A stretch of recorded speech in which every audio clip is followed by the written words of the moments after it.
పరిశుద్ధ నామానికి మహిమ ఘనత ప్రభావములు కలుగును గాక. ప్రియులారా, మరొకసారి ఈ రీతిగా మిమ్మల్ని అందరినీ వీడియో ద్వారా చేరుకోవడానికి దేవాది దేవుడు నాకు అనుగ్రహించిన ఈ మంచి అవకాశం బట్టి ప్రభువుని ఎంతగానో స్తుతిస్తూ ఉన్నాను, మహిమపరుస్తూ ఉన్నాను. దేవుని బిడ్డలారా, ఈ ప్రత్యేకమైన సమయంలో కొన్ని విషయాలు దేవుని యొక్క ఆత్మ ప్రేరణ ద్వారా ఒక 3 విషయాలు మీతో పంచుకొని నా వర్తమానాన్ని త్వరగా ముగించాలని చెప్పి ఆశపడుతూ ఉన్నాను. దేవుని యొక్క వాక్య లేఖన భాగంలో నిర్గమాకాండము 15వ అధ్యాయం 22వ వచనాన్ని దయచేసి మనం చదువుకుందాం.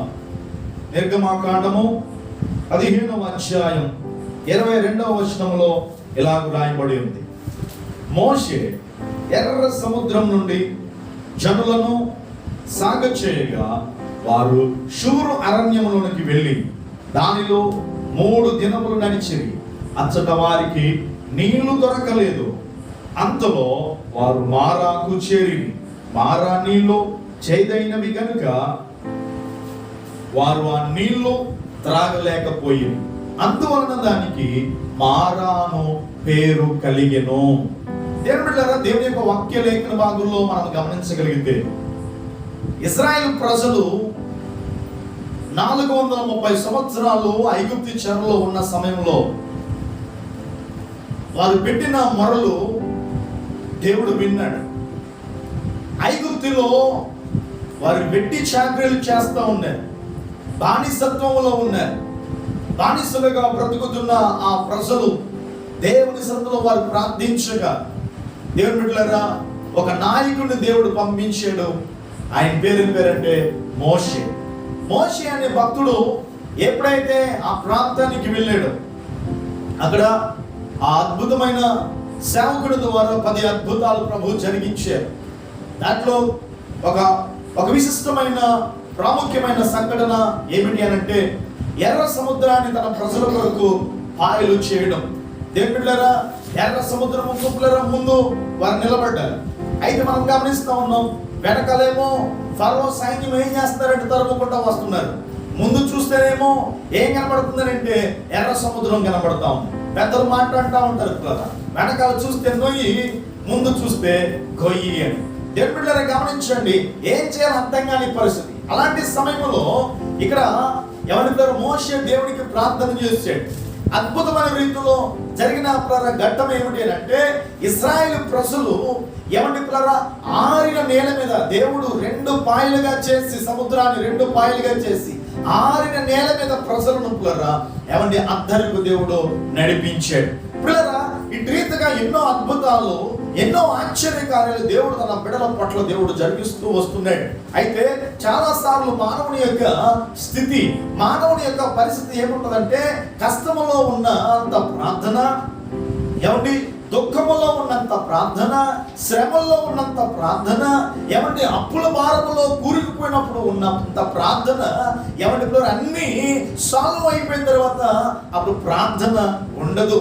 దేవుని బిడ్డలారా, గమనించగలిగితే ఇక్కడ చాలా మంది వ్యక్తులు, లేకపోతే చెప్పాలంటే ఇశ్రాయేలు ప్రజలు స్పెసిఫిక్ గా మనం చూస్తా ఉన్నాం, దేవుని వారు మర్చిపోయి అని దేవుని యొక్క వాక్యంలో మనం చూస్తా ఉన్నాం. అనేక మార్లు దేవుడు నిన్ను నన్ను కూడా ఆయన ఏం చేస్తాడంటే పరిశీలన చేస్తా ఉన్నాడు. దేవుడు మన జీవితాల్లో దేవుడు జరిగించిన కార్యాలను బట్టి మనం ఏం చేయాలంటే దేవుడిని మనం ప్రస్తుతించే వారుగా ఉండాలి, దేవుడిని మనం గణపరిచే వారుగా ఉండాలి, ఆయన సన్నిధిలో సాక్ష్యం ఇచ్చే వారుగా ఉండాలి. సమాజంలో ఆయన గురించి మనం ఏం చేయాలంటే ఆయన నామం మహిమపరిచే వారంగా ఉంటే నిన్ను బట్టి నన్ను బట్టి ఆయన నామం మహిమపరచబడుతుంది. హల్లెలూయా. దేవుని బిడ్డలారా, దేవుని యొక్క వాక్యాన్ని మనం జాగ్రత్తగా మనం ఆలోచన చేయగలిగితే ఇశ్రాయేలు ప్రజలను దేవుడు ఎర్ర సముద్రం నుండి పాయలు చేసి చక్కగా దేవుడు ముందుకు నడిపించాడు. అయితే మనం గమనిస్తా ఉన్నాం వారు ఎర్ర సముద్రము దాటిన తర్వాత ఎర్ర సముద్రం నీళ్లు వారిని ఎలా ఉంటాయనంటే సముద్రం యొక్క వాటర్ ఎలా ఉంటాయి చెప్పండి? ఉప్పగా ఉంటాయి, అంటే సాల్ట్ వాటర్. ఈరోజు మనం ధ్యానాంశం మొదటి మాట మనం జ్ఞాపకం చేసుకునే మాట ఏమిటంటే చేదు నీళ్లు మధురముగా మారడం. చేదు నీళ్లు మొట్టమొదటిగా చేదు నీళ్లు మధురముగా మారడం. దేవుని బిడ్డలారా, వీరు షూర్ అనే ప్రాంతానికి వీరు వెళ్ళారు. 3 దినములు వారి ప్రయాణం చేసినట్టుగా మనం చూస్తూ ఉన్నాం. అంత మాత్రమే కాదు, అక్కడికి వెళ్ళేసరికి ఇప్పుడరా వారికి ఏమి లేవంటే నీళ్లు దొరకలేదు అనే మాట మనం చూస్తా ఉన్నాం. సరే, నీళ్లు దొరకలేదు అనేసరికి ఇప్పుడరా అంతలో వారికి ఏం దొరికినాయి అంటే ఇప్పుడరా ఏమంటే వారు ఎక్కడికి చేరుకున్నారంటే మారా అనే ప్రాంతానికి వారు చేరుకున్నారు. మారా అనే ప్రాంతానికి చేరుకున్న సమయానికి ఏమంటే ఇప్పుడరా అక్కడ పరిస్థితి చూస్తే మారా అంటే అర్థం ఏంటంటే చేదు. చెప్పండి, చేదు. దేని బిడ్డలారా, మారా అనే ప్రాంతానికి చేరుకున్నారు కానీ నీళ్లు ఉన్నాయి, కానీ నీళ్లు త్రాగడానికి పనిచేయవు. త్రాగడానికి పనిచేయవు. ఏమంటే చేదని నీళ్లు అందరూ ఏమంటే త్రాగడానికి ప్రయత్నం చేస్తున్నారు కానీ ఏ మాత్రం మన వల్ల కాలేకపోతుంది. ఎందుకంటే ఆ నీళ్లు టేస్ట్ చేసినప్పుడు, ఆ నీళ్లు ఏమంటే దాహం తీర్చుకుందామని ప్రయత్నం చేసినప్పుడు ఏమంటే ఆ నీళ్లు త్రాగలేకపోతున్నారు. ఎందుకు కారణాన్ని బట్టేనంటే ఏంటి కారణం అని మనం జాగ్రత్తగా మనం ఆలోచన చేయగలిగితే ఆ నీళ్ళన్నీ కూడా ఎలా ఉన్నాయనంటే చేదు వాటర్గా కనపడుతూ ఉన్నాయి. దేవుని బిడ్డలారా, అలాంటి సమయంలో వీళ్ళు చేసిన పని ఏమిటి అని మనం జాగ్రత్తగా ఆలోచన చేయగలిగితే 24వ వచనంలో అంటాడు, నిర్గమాకాండము 15వ అధ్యాయము 24వ వచనంలో ఏమంటాడంటే ప్రజలు మేమేమి త్రాగుదమని మోషే మీద సనుగు కొనగా అనే మాట మనం చూస్తా ఉన్నాం. దేవుని బిడ్డలారా గమనించండి, ఇక్కడ ఏమంటే దేవుని ప్రజలు అంతవరకు దేవుడు ఎన్నో అద్భుతమైన కార్యాలు, ఎన్నో సూచక్రియలు దేవుడు తన ప్రజల పట్ల దేవుడు చేసుకుంటూ వచ్చాడు. ఏమంటే ఐగుప్తు చెర నుండి ఏమంటే దేవుడు తన ప్రజలను కనానుకు నడిపిస్తారనే వాగ్దానం దేవుడు స్థిరపరచాలని, నెరవేర్చాలని, ఆ భూమిలోనికి వారిని అడిగి పెట్టించాలని చెప్పి దేవుడు ఆశపడతా ఉంటే ఈ ప్రజలు ఏం చేస్తున్నారంటే చెప్పండి పిల్లరా, ఏమండి ఇశ్రాయేలు ప్రజలు ఏమి చేస్తున్నారంటే నీళ్లు లేవని ఎవరి మీద చదువుతున్నారంటే చెప్పండి మోషే మీద చదువుతా ఉంటారు. దేవుని బిడ్డలారా గమనించండి, ఏమంటే సనుగుడు అనేది చాలా భయంకరమైన పాపం, చాలా భయంకరమైన పాపం. బైబిల్లో అనేక మంది పిల్లరా ఏమంటే పిల్లరా భక్తుల మీద, దైవజనుల మీద సరిగిన సమయంలో ఏం జరిగిందో చాలా విషయాలు బైబిల్ గ్రంథంలో రాయబడి ఉన్నాయి. ఏమంటే పిల్లరా, ఏమంటే ఇక్కడ మనం గమనిస్తా ఉన్నాం, సనుగుడు అనేది చాలా భయంకరమైన ఏమంటే పిల్లరా అపాయాన్ని తీసుకొస్తుంది, కీడును తీసుకొస్తుంది, నష్టాన్ని తీసుకొస్తుంది. కాబట్టి సనగడం ద్వారా ప్రయోజనం ఏమీ ఉండదని చెప్పి మనం జ్ఞాపకం చేసుకునవలసిన వారమై ఉన్నాం. గట్టిగా దేవుడికి స్తోత్రం చెప్పండి. హల్లెలూయా. దేవుని బిడ్డలారా, దేవుని యొక్క వాక్యాన్ని మనం జాగ్రత్తగా మనం ఆలోచన చేసినప్పుడు ఎవరి మీద సనిగారు అని అంటే మోషే మీద సనిగారు. మోషే ఎవరు? దేవుని సేవకుడు, దేవునికి ప్రజలకును ఎవరి మధ్యవర్తిగా ఉండి దేవుడి పరిచర్య కొనసాగిస్తూ ఉన్నాడు. మోషే మీద సనిగారని అంటే ఎవరి దేవుడి సేవకుడి మీద సనిగారంటే ఎవరి మీద సరిగినట్టు? దేవుని మీదే సరిగినట్టు. దేవుని బిడ్డలారా, చాలాసార్లు మనకున్న వాటిని చూసి మనం తృప్తి పడం, మనకున్న వాటిని చూసి మనకున్న వాటిని మనం ఆస్వాదిస్తూ వాటిని మనం అనుభవిస్తూ మనం తృప్తి పడం. లేని వాటి కొరకు ఆరాటం పడుతూ ఉంటాం, లేని వాటి కొరకు ఏమంటే పోరాటం చేస్తూ ఉంటాం. దేవుని బిడ్డలారా, తద్వారా మనం మేలు పొందుకోలేం కానీ కీడే పొందుకుంటాం. సనగడం అనేది చాలా భయంకరమైన అతి ఘోరమైన పాపం. కాబట్టి సన్నగడం అనేది ఏం చేయాలంటే విడిచిపెట్టాలి. ఏమని పిల్లరా, ఒకవేళ సందేహం ఏమైనా ఉంటే, ఒకవేళ పిల్లరా ఏమని ఏదైనా మాట్లాడాలనుకుంటే ముఖాముఖిగా మాట్లాడితే ఇంకా అక్కడితో చెప్పండి ఆ విషయం ఏమవుతుందంటే తెంపు అవుతూ ఉంటుంది. దేవుని బిడ్డలారా, సనగడం ద్వారా నా గురించి ఏమనుకుంటున్నారో అని చెప్పి ఎదుటి వ్యక్తి కూడా ఏం చేస్తారంటే వారి మీద సందేహం, అనుమానం వ్యక్తపరుస్తూ ఉంటారు. దేవుని బిడ్డలారా, ఇక్కడ దేవుని యొక్క వాక్యాన్ని మనం గమనిస్తూ ఉన్నాం. వారు మొరపెట్టడం మానేసి, ప్రార్థించడం మానేసి, ఆ సమస్యను పరిష్కరించుకోవడం మానేసి ఏం చేస్తారంటే సనగడం ప్రారంభిస్తూ ఉన్నారు. అంత మాత్రమే కాదు దైవజనుడు చెప్తున్న ఒక మంచి ఆలోచన. దైవజనుడు ఏం చేశాడు చూడండి, పరిశుద్ధ లేఖన భాగములో 15వ అధ్యాయం నిర్గమాకాండం 15వ అధ్యాయం 20వ వచనం అంటాడు కదా, అతడు యెహోవాకు మొర్రపెట్టెను. చెప్పండి, యెహోవాకు మొర్రపెట్టెను. దైవజనుడు చేసే పని ఏమిటి తెలుసా? అతి ప్రాముఖ్యమైన విషయము మొర్రపెట్టే అనుభవంలో మోషే ఉన్నాడు. ఆమేన్, హల్లెలూయా. దేవుని యొక్క వాక్యం మనం గమనించినప్పుడు, మొర్ర పెట్టినప్పుడు అతడు యెహోవాకు మొర్ర పెట్టెను, అంతటా యెహోవా అతనికి ఒక చెట్టును చూపెను. అది ఆ నీళ్ళలో వేసిన తర్వాత నీళ్లు మధురములాయను.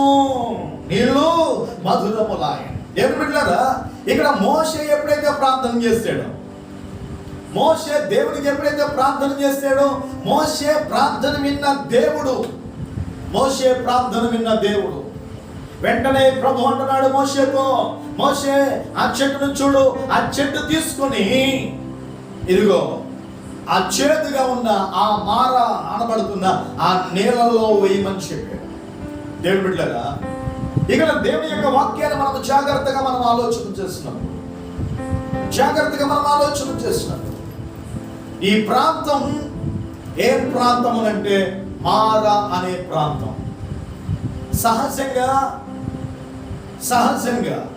జియోగ్రఫీ చెప్తున్న ఎవరి విషయాలు ఏంటంటే, భూమి 30% ఉంటే 30% ఉంటే నీరు శాతం ఎంత ఉందంటే 70% ఉంది.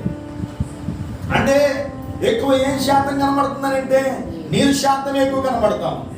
దేవుని బిడ్డలారా, అందుకనే దేవుడు మొట్టమొదటిగా ఏమంటే పిల్లరా, ఈ భూమిని ఆయన ఏం చేశారంటే పిల్లరా, భూమి మీద ఉన్న ప్రజలను ఆయన ఏం చేశారంటే నాశనం చేసిన చరిత్ర పిల్లరా నోవాహు కాలంలో మనకు కనబడతాం.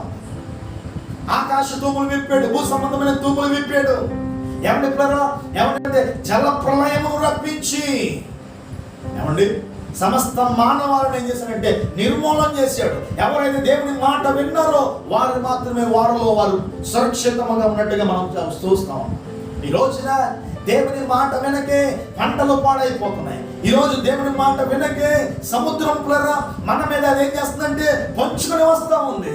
తుఫాన్లు ఎందుకు పులరా భయంకరమైన తుఫాన్లు ఏర్పడుతున్నాయని గల కారణం దేవుని సెలవు లేకుండా ఈ భూమి మీద వర్షం పడడానికి దానికి అధికారం లేదు. ఆమేన్ చెప్పండి గట్టిగా. ఆమేన్. హల్లెలూయా. దేవుని యొక్క వాక్యాన్ని మనం జాగ్రత్తగా ఆలోచన చేసినప్పుడు, దేవుని యొక్క వాక్యాన్ని మనం జాగ్రత్తగా ఆలోచన చేసినప్పుడు ఇక్కడ చెట్టు తీసుకువెళ్ళి ఏమంటే ప్రభు ఏదైతే చూపించాడో ఆ చెట్టు తీసుకెళ్ళి ఆ నీటిలో వేసినప్పుడు వెంటనే ఆ నీళ్లు మధురములాయను అని మనం చూస్తా ఉన్నాం. మధురములాయను అంటే అప్పటి వరకు చేదైన వాటర్ ఏ మాత్రం త్రాగడానికి ఉపయోగం లేనిది. ఏమంటే ఆ వాటర్లో ఏమన్నా ఆ నీళ్ళలో, ఆ చేదైన నీళ్ళలో ఏమన్నా ఈ చెట్టు వేసినప్పుడు వెంటనే ఆ నీళ్ళని ఏమైపోయినాయి అంటే మధురములైపోయి ఏమంటే త్రాగడానికి ఏమంటే చక్కని వాటర్ గా శుద్ధీకరించబడ్డాయి. దేవుని బిడ్డలారా, ఈ యొక్క వాటర్ లేకపోతే శుద్ధీకరించబడడానికి గల కారణం ఏమిటంటే ఆ చెట్టు ఎప్పుడైతే నీళ్ళలో వేయబడిందో దాంట్లో ఉన్న చేదంతా ఏమైపోయిందంటే ఏమండి పోయింది. ఇంకా చెప్పాలంటే ఇది విరుగుడు కలిగింది. హల్లెలూయా. దేవుని బిడ్డలారా, ఇక్కడ జాగ్రత్తగా మనం ఆలోచన చేస్తున్నప్పుడు పూర్వకాలంలో గ్రామాల్లో కానివ్వండి, ఆయా ప్రాంతాల్లో కానివ్వండి, ఈ పంచాయతీ వాటర్ కానీ లేదా మున్సిపాలిటీ వాటర్ కానీ ఉండేది కాదు. లేని సమయంలో ఊరికొక బావి, ఊరికొక చెరువు ఏమంటే పరిమితమై ఉండేది. ఏమంటే పిల్లరా, ఆ నీళ్ళైనా బాగుండేవి కావు, ఆ నీళ్ళైనా సక్రమంగా త్రాగడానికి ఉపయోగపడేవి కావు. మురుకు వాటరు, బురద వాటరు ఏమంటే పిల్లరా నీళ్లు చూస్తే బహు దట్టిగా నల్లగా కనపడేవి. ఆ వాటర్ని శుద్ధీకరించడానికి ఏం చేసేవారంటే పూర్వకాలంలో ఏమంటే పిల్లరా ఇండిపకాయ వాడేవారు. ఇంకా చెప్పాలంటే ఏమంటే పట్టికి పిల్లరా వాడేవారు. ఎప్పుడైతే ఆ పట్టికి వేయబడుతుందో ఆ ఇండిపకాయ పిల్లరా ఉపయోగిస్తారో కొంత తీసుకెళ్ళి ఆ నీటిలో ఆ యొక్క వాగుగా లేని ఆ నీళ్ళలో ఎప్పుడైతే వేస్తారో ఆ నీళ్లు కాస్త ఏమవుతాయంటే శుద్ధీకరించబడతాయి, పవిత్రపరచబడతాయి. ఏమంటారా మంచి నీళ్ళన్నీ కూడా ఏమంటారా పైన చక్కగా అవి ఉండగలిగితే ఏమంటారా ఆ వేస్ట్ పదార్థాలన్నీ కూడా ఏమంటే ఆ మురుకు పదార్థం అంతా కూడా ఆ కింద భాగంలోకి వెళ్ళిపోతాం. మనం గమనిస్తూ ఉంటాం. పిల్లల చాలా కాలం క్రితం చాలా కాలం క్రితం పిల్లరా, ఏమంటే పిల్లరా కాలువ గట్టు మీద ఉన్న ప్రజలు కూడా ఏమంటే పిల్లరా ఆనాటి దినాల్లో అంత సౌకర్యం, అంత డెవలపింగ్ లేదు కాబట్టి కాలువలో ఉన్న వాటర్ కూడా ఏం చేసేవారంటే చక్కగా పిల్లరా ఏమండి ఈ రీతిగా వారు శుద్ధీకరించుకునే వాటర్ పిల్లరా త్రాగేవారు. ఈ రోజున పిల్లరా ప్యూరిఫై ఏమండి పిల్లరా తయారైన వాటర్ పిల్లరా మన దగ్గరికి అందుబాటులోనికి చేరులోనికి వస్తాము. దేవునికి స్తోత్రం కలుగుతుంది. హల్లెలూయా. ఈ చెట్టు దేనికి సాదృశ్యంగా కనబడతా ఉందంటే, ఈ చెట్టు పిల్లరా దేనికి పిల్లరా గుర్తుగా కనబడుతుందంటే, దేవుని పిల్లరా చెట్టు మ్రానవుతుంది. ఏమండి పిల్లరా ఆ ప్రాణం మీదే యేసు క్రీస్తు భూమికి ఆకాశానికి మధ్యన వేలాడదీయబడ్డాడు పిల్లరా. ఏమండి పిల్లరా సర్వలోక పాప పరిహారం కొరకు ఆయనే శిలువ మీద పిల్లరా ఒకడితో 40 కొరడా దెబ్బలు ఆయన మన కొరకు భరించాడు. ఏమండి పిల్లరా చేతుల్లో మేకులు కొట్టారు, కాళ్ళల్లో మేకు కొట్టారు, అలాగే తలపైన ముళ్ళ కిరీటం పెట్టారు. అంత మాత్రమే కాదు, ప్రక్కలో బల్లెము పోటు పొడిచారు. ఏమండి పిల్లరా ముందు నుంచి వచ్చి నవ్వింది ఒకరు, వెనకలొచ్చి తన్నింది ఒకరు, ఏమండి పిల్లరా చెంపల మీద కొట్టింది మరొకరు, ఆయన వస్త్రాలు పిల్లరా చీట్లు వేసుకుని పంచుకుంటూ మరొకరు. ఈ రీతిగా యేసయ్యను చిత్రహింసలు చేశారు. దేవుని బిడ్డలారా దేవుని యొక్క వాక్యాన్ని మనం జాగ్రత్తగా మనం ఆలోచన చేయగలిగితే ఆ చెట్టు మ్రాను యేసయ్యను మోయడానికి ఇష్టపడింది. యేసయ్యను మోయడానికి ఇష్టపడింది. ఆ చెట్టు ఏమండి పిల్లరా ఆ చెట్టు వేయగానే చేదైన నీళ్లు పవిత్రపరచబడ్డాయి, పరిశుద్ధపరచబడ్డాయి. అవి త్రాగడానికి ఉపయోగకరమైన జలముగా మారిపోయినాయి. గట్టిగా దేవునికి స్తోత్రం చెప్పండి. హల్లెలూయా. అక్కడ అంటాడు కదా ఆ నీళ్లు మధురములాయను అని మనం గమనిస్తా ఉన్నాం. మానవ కోటికి బహు ప్రాధాన్యమైన విషయాలు దగ్గర చెప్పాలంటే ఏమంటే ప్రాధాన్యమైన వాటిలో గాలి ఒకటి, రెండవదిగా నీరు ఒకటి. నీరు మనం గమనించగలిగితే మనం ఇక్కడ ఉన్నా, మరో చోట ఉన్నా, ఆకాశానికి వెళ్ళినా, భూమికి మధ్యలో ఉన్నా, భూమి క్రిందకి వెళ్ళినా, ఏమంటే పిల్లరా ఇక్కడ నుండి అమెరికాకి వెళ్ళినా, మరొక నుంచి ఇంకో చోటకి వెళ్ళినా మానవుడికి కావాల్సింది ఏంటో తెలుసండి? నీరు చాలా ప్రాముఖ్యమైంది. కాబట్టి ఏమంటే పిల్లరా నీరు చాలా ప్రాముఖ్యమైనది కాబట్టి వీళ్ళు నీళ్లు త్రాగడానికి పిల్లరా అవకాశం లేదు. అలాంటి చేదైన వాటర్ పిల్లరా ఈ చెట్టు వేయగానే పిల్లరా అవి శుద్ధీకరించబడినట్టుగా మనం దేవుని యొక్క వాక్యంలో మనం చూడగలుగుతా ఉన్నాం. దేవుని బిడ్డలారా భక్తుడైన బిల్లీ గ్రహం గారు ఒక మాట అంటా ఉన్నాడు. బిల్లీ గ్రహం గారు ఏమంటున్నాడంటే without cross there will be crown అనగా అర్థమేంటంటే పిల్లరా ఏమండి శిలువ లేకుండా కిరీటం లేదు. అంటే ఏమంటే పిల్లరా శిలువ మనకి ఏం తీసుకొస్తుందంటే విలువను తీసుకొస్తుంది. శిలువ మనకి ఏం తీసుకొస్తుందంటే కిరీటం ధరింప చేయగలిగాడు పిల్లరా ప్రభువే. ఎందుకంటే నీవు నేను మోయలేమని, నీవు నేను భరించలేమని, నీవు నేను పిల్లరా ఆ భారాన్ని సహించలేమని ఆయనే నీ కొరకు నా కొరకు ఏం చేశాడంటే అడ్డకొయ్య మీద నిలువుకొయ్య మీద నీ కొరకు నా కొరకు ఆయన వేలాడి నీ కొరకు నా కొరకు చిత్రహింసలు చేయబడి నీ కొరకు నా కొరకు ఆయన ఏం చేశాడంటే మరణించిన దేవుడు, మళ్ళీ తిరిగి మృత్యుంజయుడై తిరిగి లేచిన దేవుడు. దేవునికి స్తోత్రం కలుగును. హల్లెలూయా. దేవుని యొక్క వాక్యాన్ని మనం జాగ్రత్తగా మనం ఆలోచన చేయగలిగితే ఇదే మాట పిల్లరా 2వ కొరింథీ పత్రిక 2వ అధ్యాయం 19వ వచనం నుండి చదువుదాం. అంతటా ఆ పట్టణపు వారు ఆ పట్టణమున్న చోటు రమ్యమైనదని మా ఏలినవాడవైన నీకు కనబడుచున్నది, గాని నీళ్లు మంచివి కావు. అందుచేత భూమియు నిస్సారమై ఉన్నదని ఏలియాతో అనగా, ఎలీషా అప్పుడే దేవుని సేవలో అడుగుపెట్టిన సమయం. అయితే ఎవరి పిల్లరా కొంతమంది వ్యక్తులు పిల్లరా ఏలియా ఎక్కడున్నాడో చూపించమంటున్నారు. ఎక్కడున్నారో వెతుకులాడడానికి వాళ్ళు ప్రయత్నం చేశారు. కానీ పిల్లరా ఏలియా వాళ్ళకి కనిపించలేదు. కారణం ఏంటో తెలుసా? ఏలియా దేవుని దగ్గరికి అతను ఏమయ్యాడంటే ఎత్తపడ్డాడు. పిల్లరా అగ్ని రథాలు వచ్చి అతని పిల్లరా కొనుక్కోబడినట్టుగా మనం చూస్తున్నాం. ఏలియా మీద ఉన్న అభిషేకం ఎవరి మీదకి ట్రాన్స్ఫర్ అయిందంటే పిల్లరా ఎలీషా మీదకి పిల్లరా అది పిల్లరా అతడు పొందుకోగలిగాడు. ఏలియా 7 అద్భుతాలు చేయగలిగితే ఎలీషా 14 అద్భుతాలు చేయగలిగాడు. అటువంటి కృపను దేవుడు ఎలీషాకు దేవుడు అనుగ్రహించాడు. దేవుని యొక్క వాక్యాన్ని మనం గమనించినప్పుడు వీళ్ళు ఒక ప్రాంతానికి వెళ్ళారు. ఆ ప్రాంతంలో ఉన్న నీళ్లు అంత త్రాగడానికి ఉపయోగకరంగా లేనప్పుడు ఏమంటున్నాడంటే మా ఏలిన వాడైన నీకు కనబడుచున్నది కానీ నీళ్లు మంచివి కావు, అందుచేత భూమియు నిస్సారమై ఉన్నదని ఎలీషాతో అనగా అతడు కొత్త పాత్రలో ఉప్పు వేసి నా యొద్దకు తీసుకుని రండని వారితో చెప్పాను.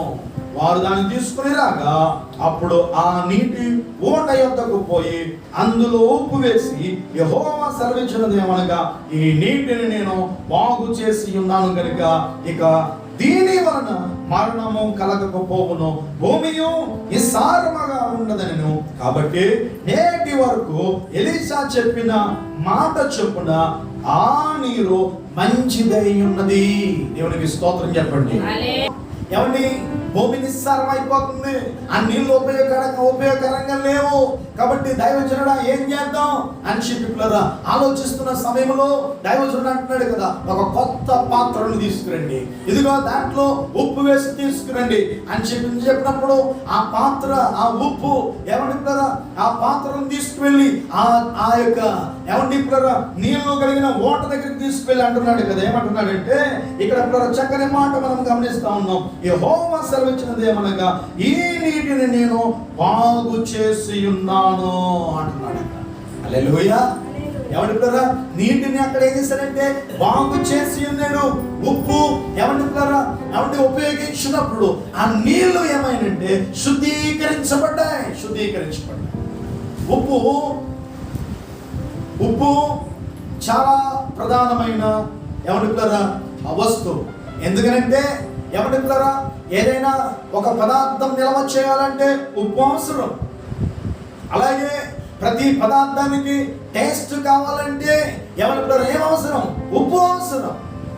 ఏమంటున్నారా సాల్ట్ యొక్క మెజర్మెంట్ కరెక్ట్గా లేకపోతే ఏమైపోతుంది? నిస్సారమైపోద్ది. ఉప్పు ఎక్కువైనా చాలా ప్రాబ్లమే, ఏమండి తక్కువైనా ఇబ్బంది. కాబట్టి ఇక్కడ ఉప్పు కొలత సమపాలనలో ఉండాలా. హల్లెలూయా. దేవుని యొక్క వాక్యం చెప్తా ఉంది.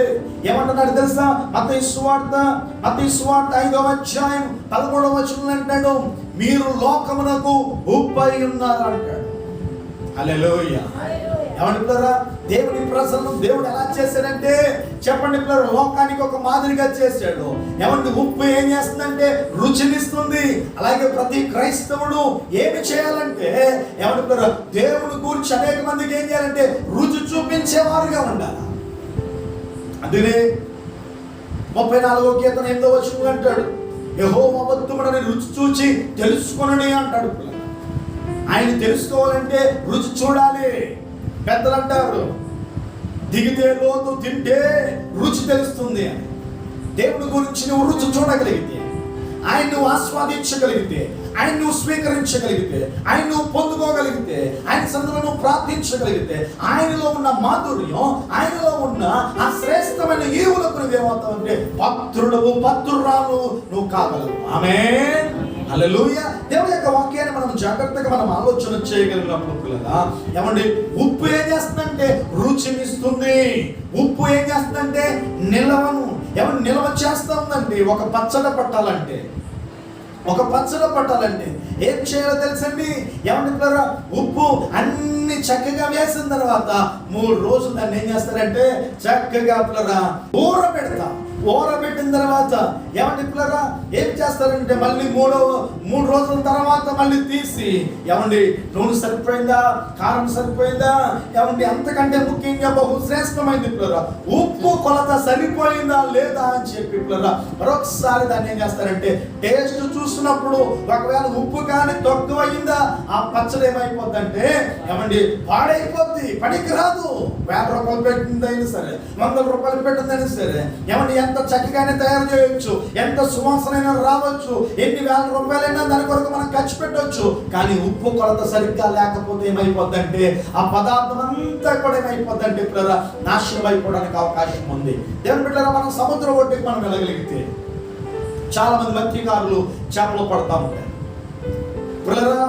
ఏమండి అయితే ఏమండి నిల ఉండిపోయిన చేపలు లేదా కనుక ఇంకా మిగిలిన చేపలు ఏం చేస్తారంటే వాటిని పిల్లరా ఆ చేపలను కాస్త పొట్ట కోసి దాంట్లో ఉన్న చెత్త పేగులు కాస్త బయట పడేసి ఏం చేస్తారంటే ఆ చేపలు చెప్పండి పిల్లరా ఏమొచ్చుతారనంటే ఉప్పు పెడతారు. ఉప్పు పెట్టడం ద్వారా ఆ చేప త్వరగా పాడవదు.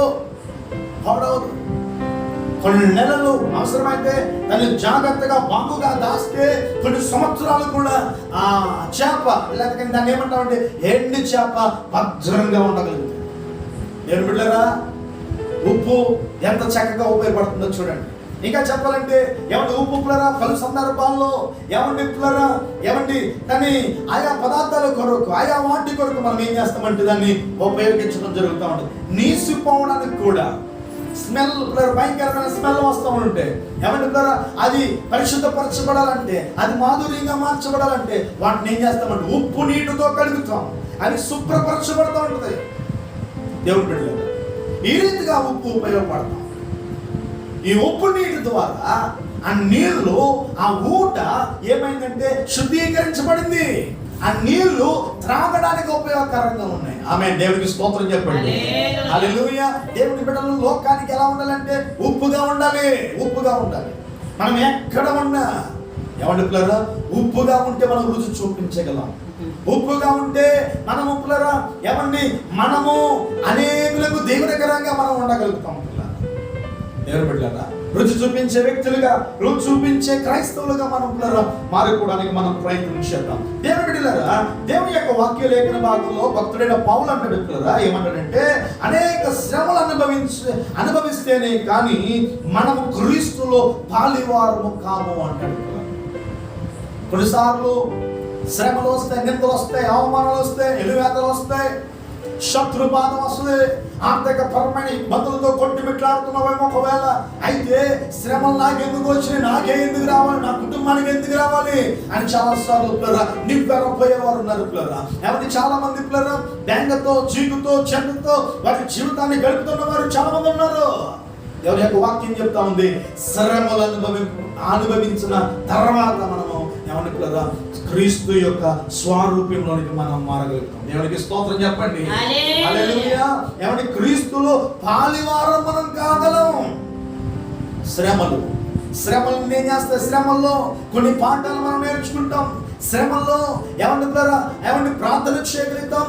శ్రమల్లో దేవుని సన్నిధికి ఇంకా దగ్గరస్తులం అవుతాం. క్రీస్తుకు మనం ఏమవుతాం అంటే బహు సన్నిహితులం అవుతాం. బిడ్డలారా శ్రమలు వచ్చింది అని చెప్పి ఎందుకులరా ఏమండి నాకెందుకు రావాలి, నాకేలా ఎందుకు జరగాలని చెప్పి ఏమంటే ప్రశ్నించండి. దేవుని వైపు చూడండి. ప్రభువా ఈ శ్రమల్లో కూడా నేను ఏం పాఠాన్ని నేర్చుకోవాలి. అందుకనే భక్తుడైన దావీదు అంటాడు నేను శోధింపబడిన పిమ్మట నేను సువర్ణం వలె మార్చబడ్డాను అంటాడు. ఆమె దేవునికి స్తోత్రం చెప్పండి. హల్లెలూయా. శోధనలు ఏం చేస్తాయంటే నిన్ను పవిత్రుడిగా చేస్తాయి, పరిశుద్ధపరుస్తాయి. ఏమండి పిల్లరా ఏమంటే నిన్ను ఒక మేలిమి ఏమంటే ఇంకా చెప్పాలంటే ఒక ఉన్నతమైన వ్యక్తిగా దేవుడిని ఏం చేస్తారంటే మారుస్తూ ఉంటాడు. దేవుని యొక్క వాక్యాన్ని పిల్లరా రెండవ మాట మనం చూద్దాం. చూడండి విషపూరిత ఆహారము బాగు చేయడం. విషపూరిత ఆహారం బాగు చేయడం. దేవుని యొక్క వాక్య లేఖన భాగం నుండి 2వ రాజుల గ్రంథం 4వ అధ్యాయం 38 నుండి 41 వరకు మనం చదువుకుందాం. 2వ రాజుల గ్రంథం 4వ అధ్యాయం 38 నుండి 41 వరకు ఇలాగ రాయబడి ఉంది. ఎలీషా గిల్గాలునకు తిరిగి రాగా ఆ దేశమందు క్షామము కలిగి ఉండెను. ప్రవక్తల శిష్యులు అతని సమక్షమునందు కూర్చుండి ఉండగా అతడు తన పనివారిని పిలిచి పెద్ద కుండ పొయ్యి మీద పెట్టి ప్రవక్తల శిష్యులకు కూర వంట వండమని సెలవిచ్చెను. అయితే ఒకడు కూరాకులు ఏరుటకు పొలంలోనికి పోయి వెర్రి ద్రాక్ష చెట్టును చూసి దాని దాని గుణమెరుగక దాని తీగలు తెంపి ఒడి నిండా కోసుకుని వచ్చి వాటిని తరిగి కూర కొండలో వేసెను. తినుటకు వారు వడ్డింపగా ప్రవక్తల శిష్యులు రుచి చూచి, దైవజనుడా, కొండలో విషమున్నదని కేకలు వేసి దానిని తినక మానిరి. గట్టిగా దేవునికి స్తోత్రం చెప్పండి. దేవుని బిడ్డలారా, ఒకనొక సమయంలో ఇది కూడా ఎలీషా సమయంలో పిల్లరా, ఏమండి పిల్లరా, ఆ ప్రాంతంలో ఆ సమయంలో ఏమండి గిలగాలులో ఏమండి పిల్లరా దేశంలో ఏం కలుగుతుందంటే క్షామము కలిగింది. క్షామము అంటే కరువు.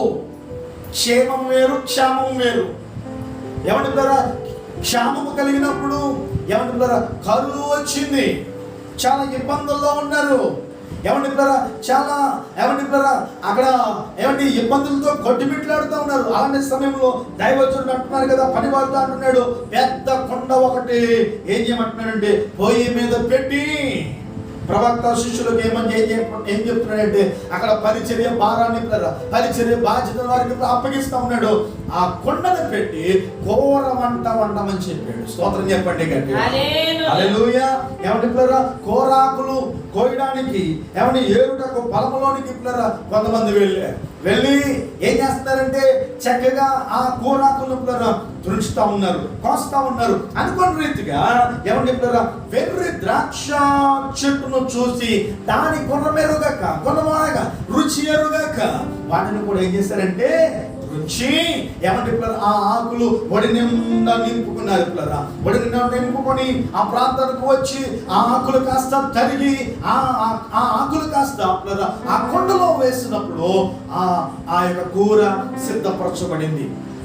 ఇప్పుడు ఏమంటే చివరికి ఆ టేస్ట్ ఎలా ఉందో అని చెప్పి, రుచి ఎలా ఉందో అని చెప్పి ఒకసారి టేస్ట్ చేసినప్పుడు ఏమంటే ఆ కూరలో విషం ఉందని శిష్యులు గ్రహించారు.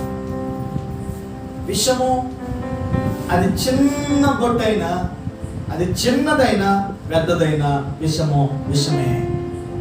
విషపూరితమైన ఆహారము మానవుని జీవితానికి క్షేమం కాదు, ఆరోగ్యము కాదు. దేని బిడ్డలారా, ఈ రోజున చాలా మంది ఏమంటే బలహీనులకు ఏమంటే బిడ్డలారా అస్వస్థతకు గురవడానికి గల కారణం ఏంటి తెలుసా? నిలవ పదార్థాలు తినడం ద్వారా. వేడిగా తాజాగా వండుకుని తింటే ఏం జబ్బు ఉండదు. ఈ రోజున పిల్లలు ఫ్రిడ్జ్ లో వచ్చిన తర్వాత ఏమంటే పిల్లలు ఈ రోజు రేపు ఎల్లుండదు పిల్లలు ఏం చేస్తున్నారంటే షిఫ్ట్ మార్చుకుని పిల్లలు ఏం చేస్తున్నారంటే తింటా ఉన్నారు. వాటిని దాచిపెట్టుకుని తింటా ఉన్నారు చాలా మంది. చూడండి, వాస్తవానికి గుడ్డు చూడండి, కొంతమంది ఈ రోజు మిగిలిపోయింది కదా అని చెప్పి వాటిని ఏం చేస్తారంటే ఈ రోజు ఫ్రిడ్జ్ లో పెడతారు, రేపు తింటారు. అదేమవుతుంది, ఆ గుడ్డు ఆ ఎగ్ ఏమవుతుందని అంటే అది పాయిజన్ గా మారిపోతుంది. చూడండి, ఇలాంటి పరిస్థితులు చాలా మంది పిల్లలు ఎదుర్కొంటా ఉన్నారు పిల్లలు. అలాగే ఇక్కడ మనం గమనిస్తూ ఉన్నాం పిల్లరా, కూరాకులకు బదులుగా వెర్రి ద్రాక్ష ఆకులను ఏం చేశారంటే త్రుంచి కోసి వాటిని తరిగి కొండలో వేసారు. కొండలో వేసినప్పుడు మంచి ఆహారానికి బదులుగా ఏ ఆహారం ద్వారా ఏమండి అక్కడ తయారైంది తెలుసా? విషపూరితమైన ఆహారంగా మారింది. విషపూరితమైన ఆహారం. ఈ విషయాన్ని పిల్లరా దైవజనులకు శిష్యులు తెలియజేశారు.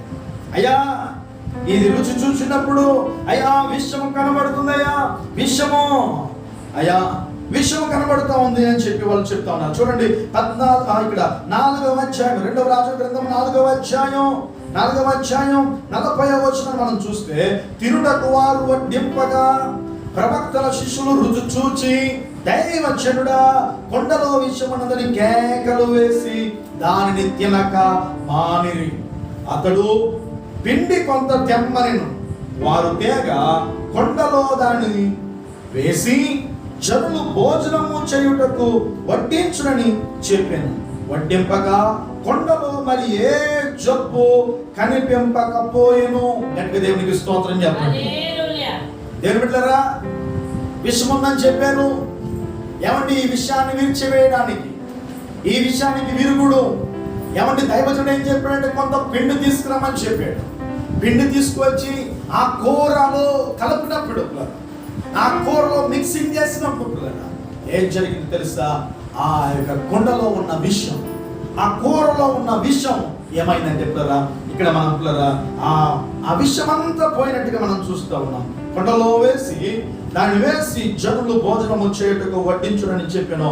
వడ్డింపగా కొండలో మరి ఏ జబ్బు కనిపింపకపోయేను. గట్టిగా దేవునికి స్తోత్రం చెప్తాను. ఇంకా పిల్లరా, జబ్బు కలిగిన ఆహారం కాదు అది. ఇప్పుడు ఎలా మార్చబడిందని అంటే ఎవరి తినడానికి మంచి ఆహారముగా అది మార్చబడింది. దేవుని బిడ్డలారా, జాగ్రత్తగా మనం ఆలోచన చేస్తే, ఇందాకడేమో ఏమన్నా నీళ్లు మధురంగా మార్చబడాలంటే ఏమన్నాడు? చెట్టు తీసుకెళ్లి నీళ్ళలో వేయమన్నాడు. ఇక్కడ రెండవదిగా మనం చూస్తా ఉన్నాం బ్రదర్, ఈ విషపూర్వకమైన ఆహారం మంచి ఆహారంగా మార్చబడాలంటే పిండి తీసుకురండి అని చెప్పాడు. పిండి దేనికి సాదృశ్యంగా కనబడుతుందో తెలుసా? ఎవరికి సాదృశ్యంగా కనబడుతుందో తెలుసా?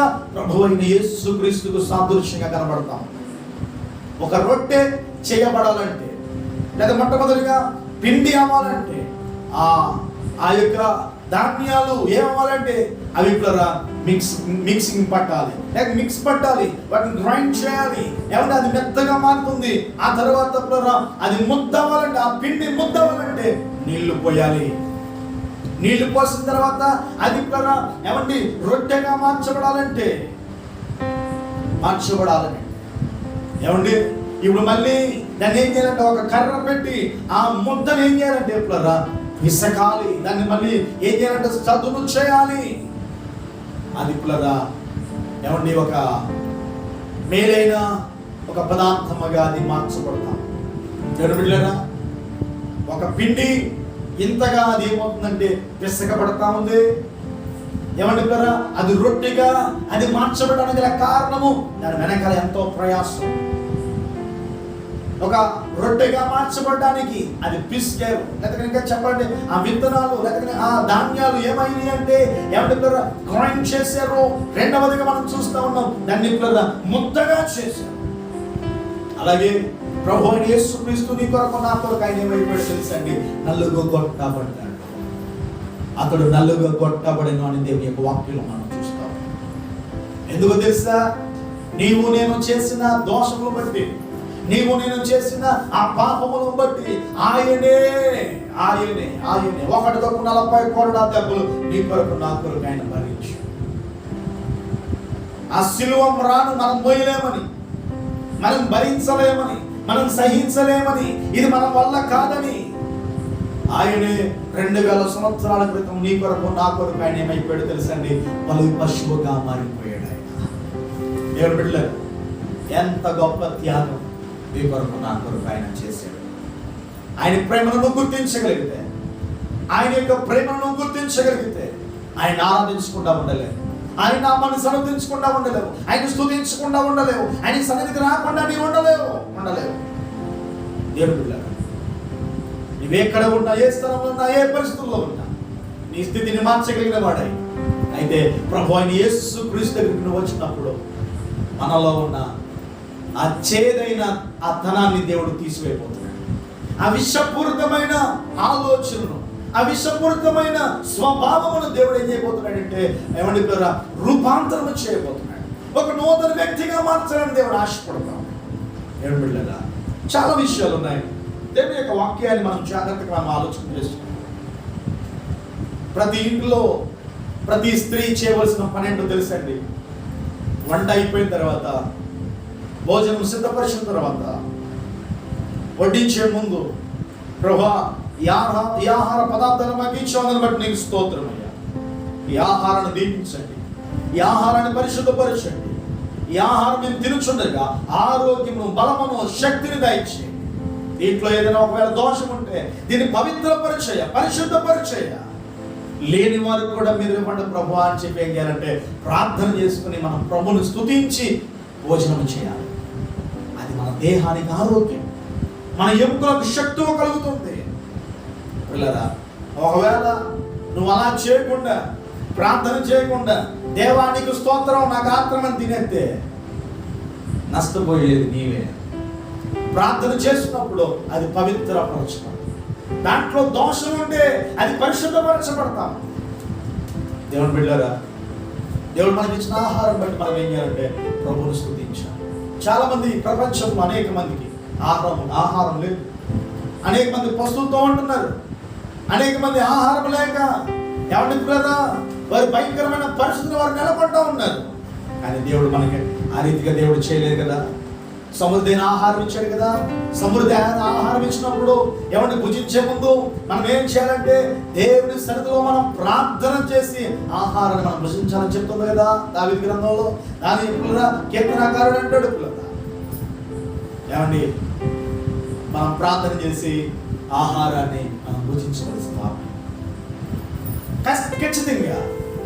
ఖచ్చితంగా పిల్లరా, ప్రతిదినము మన దినచర్యలో, ప్రతిదినము మనం ఆహారం తీసుకున్నప్పుడు, ప్రతిదినము ఎవరు మనం ఆయా ఎవరి వస్తువులు మనం తీసుకుంటున్నప్పుడు, ప్రార్థన చేసుకుని మనం భోజించినప్పుడు మన దేహానికి ఆరోగ్యం, ఎముకలకు శక్తి కలుగుతున్న విషయాన్ని మీకు తెలియజేస్తున్నాను. ఏమిటా మూడవ విషయాన్ని నేను తెలియజేయాలని చెప్పి ఆశపడతాను. ఇప్పటికే 2 విషయాలు మనం నేర్చుకున్నాం. ఒకటి, చేదైన నీళ్లు మధురంగా మార్చడం. 2, విషపూరితమైన ఆహారము బాగు చేయబడ్డం. 3, చేదైన బ్రతుకులను మళ్ళీ తిరిగి జీవింపచేయగలిగిన లేదా మధురంగా మార్చగలిగిన శక్తి సామర్థ్యం ప్రభు అయిన యేసుక్రీస్తుకు మాత్రమే ఉన్నది. గట్టిగా దేవునికి స్తోత్రం చెప్పండి. దేవుని బిడ్డలారా, పరిశుద్ధ లేఖన భాగంలో రూతు గ్రంథం 1వ అధ్యాయం 19వ వచనంలో ఇలాగ రాయబడింది. వారు బెత్లెహేమునకు వచ్చినప్పుడు ఆ ఊరి వారందరూ వారి యొద్దకు గుంపు కూడి వచ్చి, ఈమె నయోమి కదా అని అనుకునుచుండగా, ఆమె సర్వశక్తుడు నాకు చాలా దుఃఖము కలగజేసిన కనుక నన్ను నయోమి అనగా మారా అనుడి. ఏమిటారా, ఇక్కడ నయోమి అనే ఒక స్త్రీ కనబడతాం. ఈ నయోమి భర్త పేరు ఎలీమెలకు, తమ యొక్క 2 కుమారుల పేర్లు మహలోను, కిల్యోను అనబడుతున్నవారు. ఏమిటారా, ఈ కుటుంబం ఎక్కడ నివాసం ఉంటున్నారంటే బెత్లెహేము అనే కుగ్రామంలో వారు ఉంటా ఉన్నారు. బెత్లెహేము అంటే అర్థం ఏంటంటే రొట్టెల ఇల్లు అని అర్థం. ఏమిటారా, ఒకనొక సమయంలో సమృద్ధిగా ఉన్న ప్రాంతంలో ఎంతో చక్కగా వారి యొక్క జీవితాలు గడుపుతున్న సమయంలో అనుకోని రీతిగా కరువు వచ్చింది, ఇబ్బంది వచ్చింది, తినడానికి ఆహారం లేదు. అలాంటి సమయంలో పిల్లరా, దేవుని చిత్తం ఎరుగక, దేవుని యొక్క ఏర్పాటు తెలుసుకునక, ఏమండి పిల్లరా, ఆ బెత్లెహేము నుండి వెళ్ళకూడని ప్రాంతానికి, మోయాబు ప్రాంతానికి వారు పిల్లరా వలస వెళ్ళిపోయారు.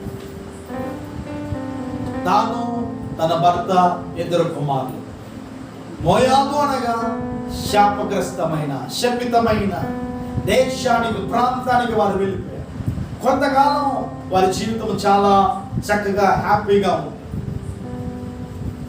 చాలా బాగున్నది, చాలా బాగున్నాం అనుకుంటున్నారు. కానీ కొన్ని దినాలకు వినకూడని వార్త వారి చెవిని పడింది. చూడకూడని దృశ్యం చూశారు. ఏమిటి అనంటే, నయోమి యొక్క భర్త ఉన్న పాటున ఆయన ఏమైపోయాడంటే చనిపోయాడు. దేని బిడ్డలారా, ఈ నయోమి యొక్క భర్త చనిపోయినప్పుడు ఒక్కసారి వెనక్కి తిరిగి చూసుకుని ఉంటే, ఒక్కసారి వెనక్కి తిరిగి ఆలోచన చేసుకుని ఉంటే, ఒక్కసారి జరిగిన పొరపాటు ఏంటో, మిస్టేక్ ఏంటో సరి చేసుకుని ఉంటే మరొక కీడు వారి కుటుంబంలో జరిగేది కాదేమో. కొన్నిసార్లు దేవుడు ముందుగా తన ప్రజలకు, తన బిడ్డలకు తెలియజేస్తాడు. దర్శనం ద్వారా తెలియజేస్తాడు, భక్తుల ద్వారా దేవుడు తెలియజేస్తాడు, పరిస్థితుల ప్రభావం బట్టి దేవుడు మనకు ఏం చేస్తాడంటే తెలియజేస్తాడు. కొన్నిసార్లు వాటిని కూడా మనం ప్రక్కన పెట్టి, ఇది నా కొరకు కాదులే, వారు అలాగే చెప్తారు అని చెప్పి మనం తిరస్కరిస్తే తిరస్కరిస్తే పిల్లరా కీడు మన మీదకి, మన కుటుంబం మీదకి, మన నెత్తి మీదకి వస్తుంది. దేవుని బిడ్డలారా, అదే గతి పట్టింది, అదే స్థితికి వచ్చింది. అలాంటి విపత్కరమైన పరిస్థితిని, సందర్భాన్ని ఎవరు ఎదుర్కొన్నారంటే నయోమి ఎదుర్కొంది. దేవుని బిడ్డలారా, మనం జాగ్రత్తగా మనం ఆలోచన చేయగలిగితే నయోమి భర్తను పోగొట్టుకుంది.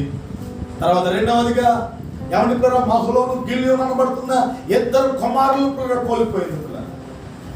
జాగ్రత్తగా ఆలోచన చేయండి. అప్పటికి వాళ్ళిద్దరికి వివాహాలు అయిపోయి కూడా చాలా 3 పూలు 6 కాయల కింద బాగుంది, చాలా చక్కగా వెళ్ళిపోతుంది మా కుటుంబం చాలా హ్యాపీగా ఉంది, అబ్బో చాలా సంతోషంగా మేము ఉన్నాం. బెత్లెహేము కంటే ఈ మోయాబు దేశంలో అబ్బో చక్కని కుటుంబము కట్టబడింది అనుకుంటున్నారు. కానీ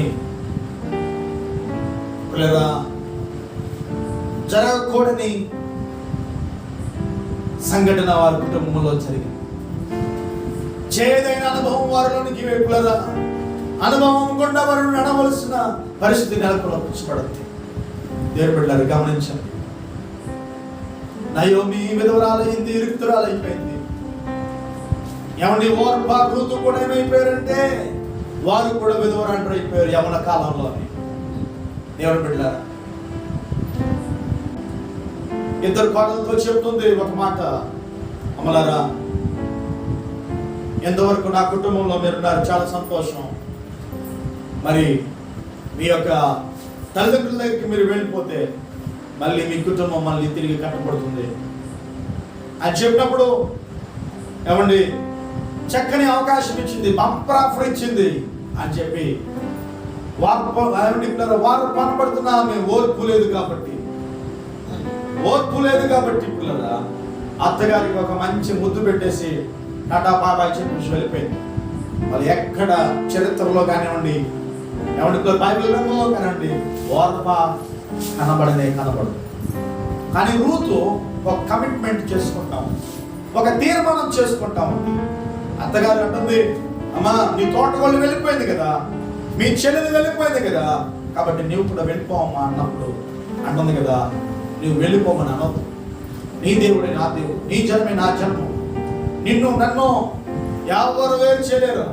ఇదిగో నీవు ఎక్కడైతే బాధ పెట్టబడతావో అక్కడే బాధ పెట్టబడతాను. ఏమండి పిల్లరా, ఇలాంటి తీర్మానాలు ఆమె పిల్లలు చేసుకుని ఏమండి అత్తగారి వెంట ఆమె వెళ్ళడానికి ఇష్టపడింది, అత్తగారిని పిల్లరా ఫాలో అవడానికి ఇష్టపడింది. ఏమండి ఏ దేశమైతే ఏ ప్రాంతమైతే విడిచిపెట్టి వచ్చారో మళ్ళీ తిరిగి ఆ ప్రాంతానికి వెళ్ళడానికి ఇష్టపడ్డారు. ఆ ప్రాంతానికి వెళ్ళేసరికి ఈ 19వ వచనంలో మనం గమనిస్తున్నాం, బెత్లెహేముకి ఎప్పుడైతే నయోమి రూతు వచ్చారో అంటున్నారు కదా, ఏమంటున్నారంటే నయోమి కదా అని అందరూ అనుచుండగా ఆమె సర్వశక్తులు నాకు చాలా దుఃఖము కలగజేస్తున్న కనుక నన్ను నయోమి అనవద్దండి, నయోమి అనవద్దు. ఎంత సంతోషంగా వెళ్ళాను, ఎంత ఆనందంగా వెళ్ళాను, ఎంత ఉన్నతమైన స్థితి కలిగిన దానిని నేను వెళ్ళాను. సమస్తము నేను కోల్పోయాను, సమస్తము నేను పోగొట్టుకున్నాను, నేను మృత్యురాలై నేను తిరిగి వచ్చాను. నయోమి అని నన్ను పిలవద్దయ్యా, నా పేరు నన్ను మీరందరూ కూడా మారా అని పిలవండి. మారా అనగా చేదైన అనుభవాలు నాకు ఎదురైనాయి. దేవుని చిత్తం ఎరుగక, దేవుని ఏర్పాటు ఎరుగక ఇదిగో వెళ్ళకూడని ప్రాంతానికి వెళ్ళాను, నేను శపింపబడ్డాను. అమ్మా నన్ను నయోమి అని పిలవద్దు.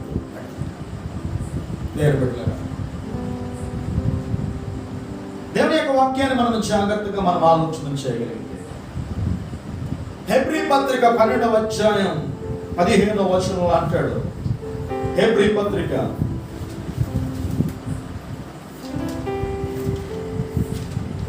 12వ అధ్యాయం, హెబ్రీ పత్రిక 12వ అధ్యాయం 15వ వచనంలో ఇలాగ రాయబడి ఉంది, మీలో ఎవరైనా దేవుని కృపను పొందకుండా తప్పిపోనేమో అని చేదైన వేరు ఏదైనా మొలిచి కలవరపరచుల వలన అనేకులు అపవిత్రులై పోదురేమో అనే మాట మనం చూస్తా ఉన్నాం. మీలో ఎవడైనా దేవుని కృప పొందకుండా తప్పిపోనేమో అని. చేదైన వేరు ఏదైనా మొలిచి కలవరపరుచునందున అనేకులు పోదురేమో అని అనే మాట మనం చూస్తాం. చేదైన వేరు ఎప్పటికైనా ప్రమాదమే. ఒక మర్రి చెట్టు విత్తనం ఒక తాడి చెట్టు దగ్గరికి వచ్చి అంటుందంట, తాడి చెట్ట ఇదిగో నీ నీడలో నేను సేద తీర్చబడాలనుకుంటున్నాను, నాకు ఆశ్రయాన్ని కల్పిస్తావా అన్నదంట. ఓ దానికేం భాగ్యం, నా నీడే కదా నీకు కావలసింది, నా యొక్క ఆశ్రయమే కదా నువ్వు కావలసింది, తీసుకో. ఈ విత్తనం కాస్త చెట్టు అయింది. ఈ చెట్టు కాస్త ఈ తాటి చెట్టు నువ్వు ఏం చేస్తుందంటే పెన వేసుకుంటూ వెళ్తా ఉంది. కొన్ని సంవత్సరాలకు అయ్యేసరికి ఆశ్రయం అడిగిన ఆ విత్తనం ఇప్పుడు మహా పెద్ద చెట్టుగా మారిపోయింది, మహా పెద్ద వృక్షం అయిపోయింది. దేవుని బిడ్డలారా, తాడి చెట్టు అంటుంది ఆశ్రయం కోరేవేమో కానీ నన్నే నీవు మొత్తానికి పతనము చేసేటట్టుగా కనబడుతున్నావే, విడిచిపెట్టి వెళ్ళిపో, నా నీడను నువ్వు ఆశ్రయించొద్దు అంటుంటే అంటుంది కదా, నీతో నేను పెన వేసుకుని పోయాను, అవసరమైతే నీవే పోవాలేమో తప్ప నేను మాత్రం పోనన్నాను. దేవుని బిడ్డలారా, మర్రి చెట్టు కింద పెద్దలు అంటారు, మర్రి చెట్టు కింద ఏ చెట్టు కూడా ఎదగడానికి దానికి ఆస్కారము లేదు. చూడండి, అది చిన్నగా ఉన్నప్పుడే దాన్ని త్రుంచి వేస్తే దాని ద్వారా వచ్చే దోషం, దాని ద్వారా వచ్చే కీడు ఏమైపోతుందంటే తొలగిపోతుంది. అలాగే చేదైన వేరు అది ఎవరిలో మొలిచినా సరే ఏమంటారు అపవిత్రులు అవడానికి గల కారణం, అనేక మంది పిల్లలు పాడైపోవడానికి గల కారణం ఉంది పిల్లలు. కాబట్టి చేదైన వేరు పిల్లలు మొలవడానికి వీలు లేదు. కొన్నిసార్లు భార్య భర్తల మధ్యన చిన్న చిన్న గిల్లి కంచాలు వస్తూ ఉంటాయి. ఎవరు అంటారు, అమ్మా నీ భర్త గురించి నీకు పూర్తిగా తెలియదమ్మా, ఎవరినైనా నమ్మేవు కానీ నీ భర్తను మాత్రం నమ్మకమ్మా. అమ్మమ్మలాగా అంటది, ఇది నిజమా, it is true question mark. అమ్మో ఈయనేం చేశాడు దుర్మార్గం పని, ఈయనేం చేశాడో అని ఎవడిక్కరా ఆవిడ ప్రశ్నించుకుంటూనే ఉంటుంది జీవితాన్ని. తన భర్త మీద ఇంకా చెప్పండి అనుమానం, అదే పెద్ద పెనిపోతాం. ప్రతి సమయంలో తన భర్త మీద ఏదో రకంగా చెప్పండి అనుమానాన్ని వ్యక్తపరుస్తాం. కూర్చున్న అనుమానమే, మాట్లాడిన అనుభవమే, ఆలస్యమైన అనుమానమే. ఒకవేళ నీ భార్య విషయంలో ఏమంటున్నారా, భర్తలు కూడా పురుషులు కూడా చెప్పేవారు ఉంటారు, జాగ్రత్త స్వామి. పిల్లరా, చేదైన వేరు అనేకులు ఏం చేస్తుంది, అపవిత్రపరుస్తుంది, అనేక మందిని గలిబిలి చేస్తుంది. నేర్పిల్లరా, ఒక చక్కని కోడి తెచ్చుకుని దాన్ని శుభ్రం చేసి దాని మాంసం అంతా చక్కగా దాన్ని శుభ్రం చేస్తున్న సమయంలో దాంట్లో ఉన్న ఆ చేదు కట్టి కాస్త తీయకపోతే ఎన్ని వేల పెట్టి ఎన్ని వందలు పెట్టి ఆ చికెన్ మనం కొనుక్కున్నా అది ఏమంటుందా, దానివల్ల ప్రయోజనము ఉండనే ఉండదు. అంటే దాంట్లో ఏం తీసివేయాలని అంటే మొట్టమొదటిగా ఆ చేదు కట్టిని తీసిపడాలి. ఆ చేదు కట్టి ఎప్పుడైతే తీసివేయబడుతుందో ఆ పదార్థం ఏమవుతుందంటే చక్కటి పదార్థము కానీ రుచిని ఇస్తుంది. ఆమేన్, హల్లెలూయా. దేవుని బిడ్డలారా, నా వర్తమానాన్ని ముగిస్తా ఉన్నాను. దేవుని బిడ్డలారా, దేవుని యొక్క వాక్యంలో మారవండి నయోమి యొక్క జీవితం దేవుడు పిల్లరా ఏమండి పిల్లరా మధురంగా మార్చడం దేవుడు కోరుతా ఉన్నాడు. ఒకవేళ ఈ వర్తమానం వింటున్నా నా ప్రియ సహోదరుడా, ఒకవేళ నీ జీవితం నయోమి వంటి జీవితంగా ఉందేమో, కొట్టుమిట్లాడుతున్నావేమో, వేదనకు గురైపోయావేమో, శ్రమల గుండా వెళ్తున్నావేమో, శోధన గుండా వెళ్తున్నావేమో, నిన్ను నమ్మిన వారు నిన్ను మోసం చేశారేమో, నీ గుండెల మీద తన్నేరేమో. ఒకవేళ నా ప్రియమైన దేవుని సంగమా ఈ మాటలు వింటున్నా దేవుని ప్రజలారా, దేవుడు మీ జీవితాల్లో దేవుడు అద్భుతాలు చేయాలి, దేవుడు మీ జీవితంలో గొప్ప కార్యాలు ప్రభు జరిగించాలంటే నువ్వు ప్రభు వైపు చూడగలిగితే చేదైన నీ బ్రతుకును ఆయన మధురంగా చేయాలనుకో. ఎంత మధురంగా మారిపోయింది తెలుసండి నయోమి యొక్క జీవితం. ఏమండి నయోమి కూడా ఏమండి రూతు వచ్చింది. రూతు అత్తను విడిచిపెట్టని కోడలు, అత్తను విడిచిపెట్ట. ఏమండి పిల్లరా, ఆమె కొరకు ఆలోచిస్తుంది, ఆమె భవిష్యత్తు కొరకు ఆలోచిస్తుంది. నాకు కూడా వచ్చిందే ఈమె ఒక గొప్ప ఇంటికి కోడలుగా వెళ్ళాలని ఆలోచన. ఆమె యొక్క క్షేమం కొరకు ఆలోచిస్తుంది, ఆమె భవిష్యత్తు కొరకు ఆలోచిస్తాం. పిల్లరా, ఒక ఉన్నతమైన భూస్వామి, ఒక ధనవంతుడు బోయజు అనబడుతున్న ఆయనకి ఏమంటారు, ఆమె ఏమైంది తెలుసండి, భార్య అయింది. దేవుని బిడ్డలారా, ఆ రూతు వంశావళినే ప్రభు అయిన యేసుక్రీస్తు సర్వలోకానికి చక్రవర్తి, లోక రక్షకుడు. ఈ లోకానికి ఏమంటే జన ఏమండి కాలాన్ని లేకపోతే జన ఏమండి ఆ వంశావళిని మనం పరిశీలన చేస్తే ఏమండి రూతు యొక్క వంశావళిని కూడా ప్రభు కోరుకున్నాడు. ఏమండి ఆ రీతిగా ప్రభు ఈ లోకానికి ప్రభువు రావడానికి ఇష్టపడ్డాడు. గట్టిగా దేవునికి స్తోత్రం చెప్పండి. మూడు వారిన జీవితాన్ని నా యేసయ్య చిగురింప చేయగలిగినవాడు. అంత మాత్రమే కాదు, దేవుని యొక్క వాక్య లేఖన భాగంలో యెషయా గ్రంథంలో అంటాడు, యెషయా మొద్దు నుండి చిగురు పుట్టిన అంటున్నాడు. చిగురు, అవునండి, ఎంత గొప్ప ఆశ్చర్యకరమైన విషయం ఏంటంటే, ఏమన్నా జాగ్రత్తగా వినండి పిల్లరా, బెత్లెహేము నుండి సమృద్ధి కలిగిన ఇంటి నుండి, ఆశీర్వాదం కలిగిన ఇంటి నుండి మోయాబు దేశం వెళ్ళినప్పుడు ఆమె ఏమైపోయింది తెలుసా, రిక్తురాలుగా మారిపోయింది, శపింపబడ్డది, శాపగ్రస్తురాలుగా తిరిగి ఎక్కడికి వచ్చిందంటే మోయాబు దేశం నుండి బెత్లెహేముకు వచ్చింది. ఆ ప్రేమ మోయాబు దేశం నుండి ఒక అన్యురాలు, దేవుని ఎరిగిన స్త్రీ, ఎవరి అలా ఆ స్త్రీ బెత్లెహేముకు వచ్చినప్పుడు, బెత్లెహేముకు వచ్చిన తర్వాత ఏమండి యెహోవా దేవునిగా ఆరాధించింది కాబట్టి, అత్త నడుస్తున్న మార్గంలో రూతు నడిచింది కాబట్టి ఆమె జీవితం ఏమైపోయింది తెలుసండి, ధన్యమైపోయింది. ఆమె జీవితము ఆశీర్వాదకరమైన బాటలో ఆమె జీవితం కూడా నడవగలిగింది. నా ప్రియమైన బిడ్డరా, నీ బ్రతుకు ఎంత విచ్ఛిన్నమైపోయినా, నీ బ్రతుకు ఒకవేళ కుక్కల చింపని విస్తరాగా అయిపోయిందేమో ఒకవేళ నీ జీవితం, ఎవరికి ఉపయోగపడలేని ఒకవేళ జీవితంగా మారిపోయిందేమో, ఎవరిని నీ కుటుంబస్తులు కూడా నిన్ను చూసి ఎగతాళి చేస్తున్నారేమో, గేలు చేస్తున్నారేమో, అపహాస్యం చేస్తున్నారేమో, నువ్వు మనుషులకు అక్కర్లేదేమో కానీ నా యేసయ్యకు నువ్వు కావాలి. మనుషులకు నువ్వు అవసరం లేదేమో కానీ నా యేసయ్య నిన్ను ఆయన చేతుల్లోకి తీసుకోవాలనుకుంటున్నాడు. ఆయన సిలువలో వేలాడితే నీ కొరకు తన హస్తాలు చాపుతున్నాడు. దినమెల్లా ఆయన చేతులు నీ వైపు చాపుతున్నాడు. లోపడి ప్రజల వైపు ఆయన చేతులు చాపి పిలుస్తున్నాడు. కుమారుడా రా అని పిలుస్తున్నాడు, కుమారుడే రా అని పిలుస్తున్నాడు. నువ్వు ఆయన దగ్గరికి నువ్వు రాగలిగితే దేవుడు నిన్ను పవిత్రపరచాలనుకుంటున్నాడు, నీ జీవితాన్ని మాధుర్యంగా చేయాలనుకుంటున్నాడు. చేయదైన నీ బ్రతుకును ప్రజలకు అనేక మంది, వందల వేల మందికి నీ జీవితాన్ని ఒక మాధుర్యముగా మార్చాలనుకుంటున్నాడు ప్రభు. ఏమండి, విషపూరితమైన నీ జీవితాన్ని ఒక ఉన్నతమైన స్థితిలో ప్రభు పెట్టాలి. మూడవదిగా, చేదైన బ్రతుకులను మళ్ళీ తిరిగి ఆయన మాధుర్యంగా ఆయన మార్చగలిగిన ప్రభు దగ్గరికి వస్తావా?